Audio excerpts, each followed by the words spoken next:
Demon Knights number 8, written by Paul Cornell, art by Diogenes Nevis and Bernard Chang. Last issue, the Demon Knights had defeated the Horde, but at what cost? And this issue picks up with them on a cart making their way to Albacerum because the royalty demands their presence. And this issue is just an extended, how in the world did the Jason, Etrigan, and Xanadu thing happen? How did their love triangle form? So we open up with Vandal Savage basically trying to convince everyone, like, no, I totally was double-crossing them the whole time. I was on your side all along. And nobody's buying it except for Horsewoman, who self-admittedly had a few bonks on the head. So anyway, we have Exoristos basically ask, like, hey, how did this happen? How did any of this happen? And Jason is asleep inside Xanadu's lap, and then she just recounts the story of back in Camelot, she was training under Merlin, and she was giving Merlin some sass, saying how he didn't, there's a better way to do something, and as soon as she tries to do it, of course it backfires because Merlin's so smart with magic. But he chastises the other students who were laughing at her because, like, at least she took a risk, at least she was there.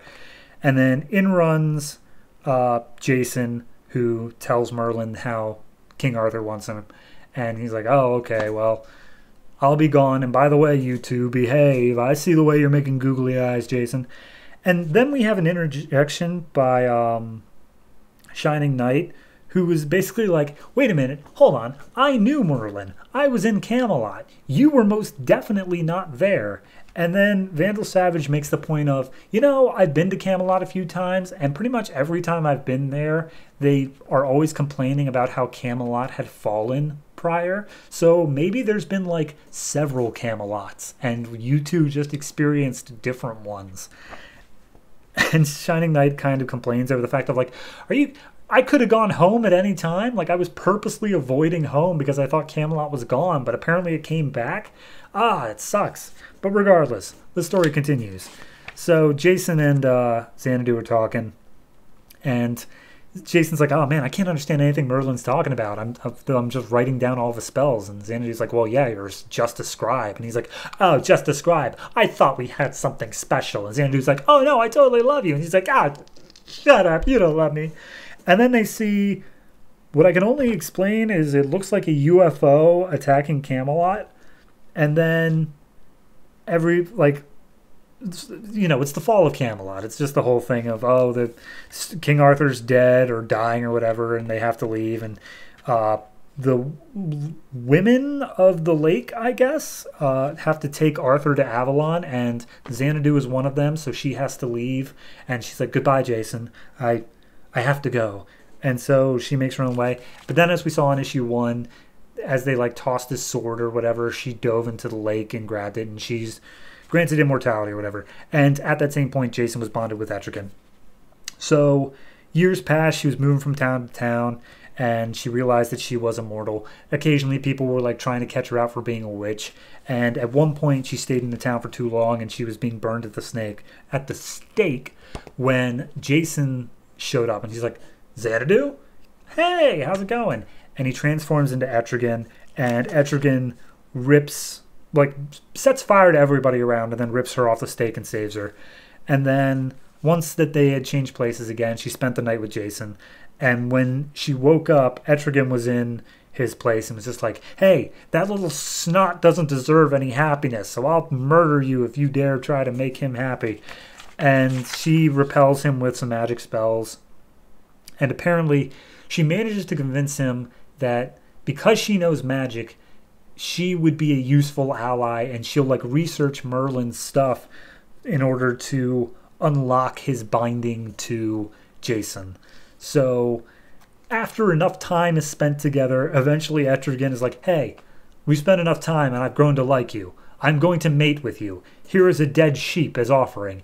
And Xanadu's like, that's disgusting. I love Jason and I'm never going to mate with you.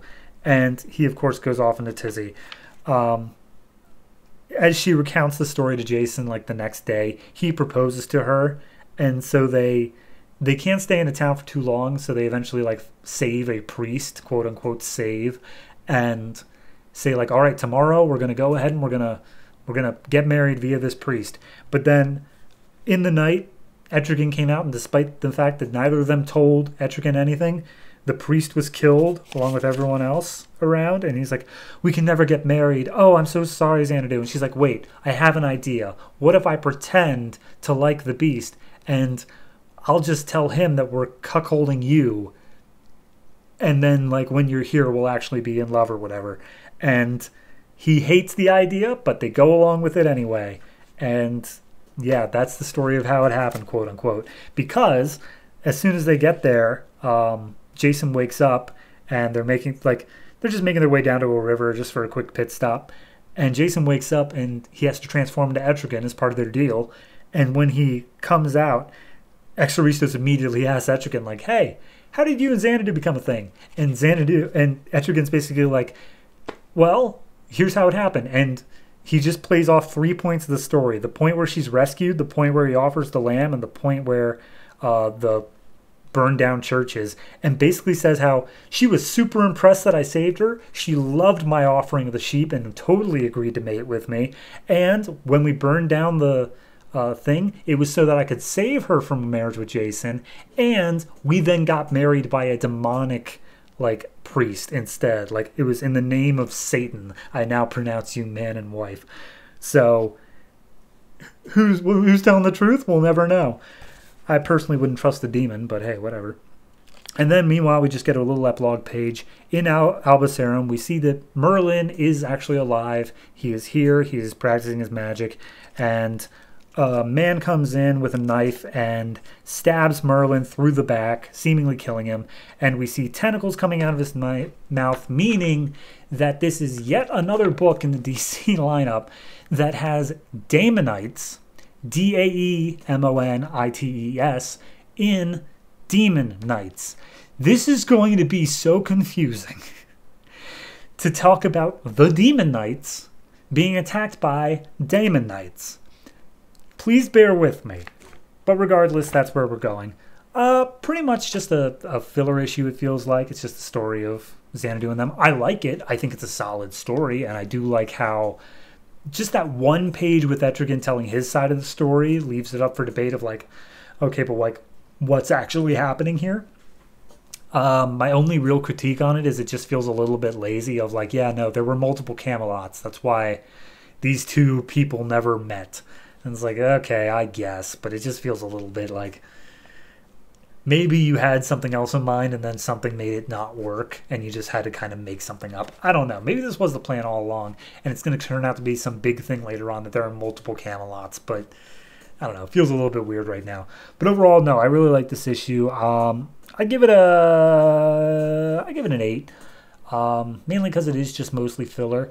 And I'm there are like 7 books that involve Daemonites now, and I'm tired of them, man. I didn't need it in Demon Knights, but I guess I should have seen it coming considering Daemonite, it was written on the walls for me. So yeah, 8 for this. I'm looking forward to seeing how this arc continues.